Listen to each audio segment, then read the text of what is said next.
Pag-usapan natin ngayon kung bakit hindi ka dapat kumuha ng kapamilya mo sa negosyo mo. Bago yan, kwentuhan ko muna kayo. Nung nagsisimula pa lang ako mag-business, talagang ang first option ko, yung family ko syempre, di ba? Masarap isipin, nakasama mo yung pamilya mo sa negosyo, di ba? Kahit naman siguro sino sa atin, di ba? Parang ang sarap ng feeling, parang ang ganda ng samahan ng pagpamilya kayo sa business, no? So, well, hindi ko nilalahat, no? Disclaimer lang. Ang sinasabi ko lang ay pawang opinion ko lamang po. Pwede kayo mag-disagree, pwede kayo mag-react. And, yun nga, opinion ko lamang po ito. And I'm sharing this for other people na baka may kaparehong senaryo sa akin. No? So, balik tayo sa kwento. So, kwento ko lang nung syempre kinuha ko yung kapatid ko na magtinda sa amin. Ang nangyari po, nung time na kinuha ko yung mga kapatid ko sa business, masyado akong naging at ease na okay talaga yung pamilya sa business natin. So, nagkaroon kami ng problema. Hindi ko na i-detalye yung mga naging problema namin nung kinuha ko yung kapamilya ko, kapatid ko doon sa negosyo ko. So, hindi naman siya tungkol sa pera, pero more on personal na kasi. So, hindi ko na siya i-elaborate masyado. Basta nagkaroon ng problema dito sa pagkuha ko sa pamilya ko doon sa business. So, in short, merong problema talaga. Hindi ko sinasabi na ganun din kayo or ganun din po kayo kasi meron ako nakikita talagang maganda talaga yung relationship ng pamilya sa business nila. Again, I'm speaking based on my opinion and my experience. So, hindi ko sinasabing lahat is applicable to. So, pabalik tayo dun. So, in short, nagka-problema nga po. Bakit nga ba nagka-problema? Ano-ano nga ba yung mga dahilan kung bakit sinasabi ko na dapat wag kang kukuha ng kapamilya sa business mo? Kung meron pong same scenario sa akin, pwede nyo pong pakinggan. Pag hindi naman po applicable, please, wag po kayong magagalit sa akin. So, unang-una po, pag kumuha kayo ng kapamilya nyo, yung kapamilya po talaga ha, hindi pinsan, hindi kamag-anak. But first family kung tawagin ba yun, basta yung sa pamilya nyo lang, kapatid, tatay, nanay, ganun. Unang-unang dahilan kung bakit hindi mo sila dapat kunin sa business is that hindi mo mailalabas yung full potential nila doon sa business. Bakit po? Kasi meron silang ibang pangarap. Meron silang ibang gustong tahakin. For example, yung kapatid mo is nag-aaral pa. Kung hindi man nag-aaral, may pamilya na. Di ba?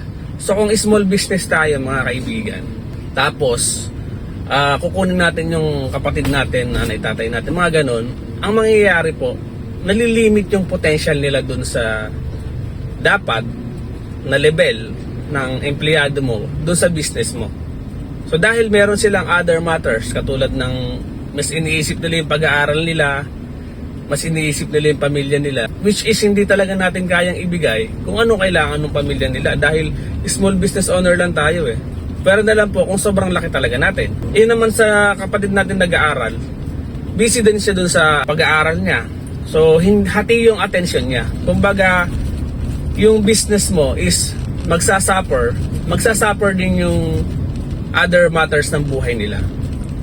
So, yun po yung number 1. Number 2 ko po is hindi mo sila pwedeng sisihin, hindi mo sila pwedeng pagalitan, or hindi mo sila pwedeng sagarin ng sermon. Hindi mo sila pwedeng ganunin. Kasi unang-una, iisa lang kayo ng nanay tatay.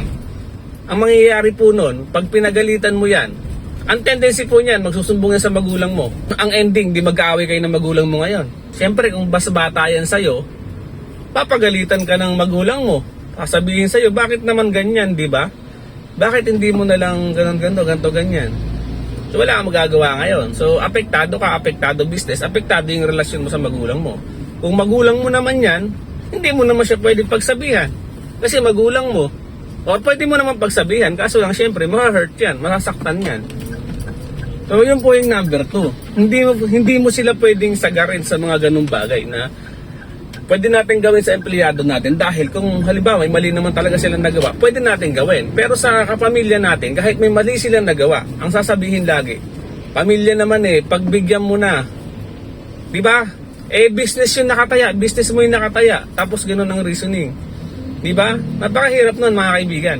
ang pangatlong dahilan kung bakit hindi mo dapat kunin yung kapamilya mo sa business is meron kayong blind expectation sa bawat isa, no? Dahil magkapamilya nga kayo, meron kayong hindi nakikita expectation. Hindi nyo alam may expectation yung kapatid nyo. Hindi mo alam may expectation ka din. Ano po yung sinasabi ko rito? Yung expectation po na sinasabi ko, for example, doon muna tayo sa kapatid natin. Yung kapatid natin, nag-e-expect siya na babayaran mo siya katulad nung pagbayad mo sa ibang tao. So, di ba? Mag-e-expect yan mga kaibigan. Eh, ikaw namang kapatid, o ikaw namang owner, di ba? Sasabihin mo naman sa sarili mo, ba't naman kita babayaran ng malaki o ba't naman kita babayaran? Ikapamilya nga kita. Pinapakain kita, parang ganun. Ganun ang laging sistema, di ba? Tumutulong ako magbumuhay sa pamilya, tapos babayaran pa kita. Parang ganun. Hindi kayo magkatugma ng iniisip.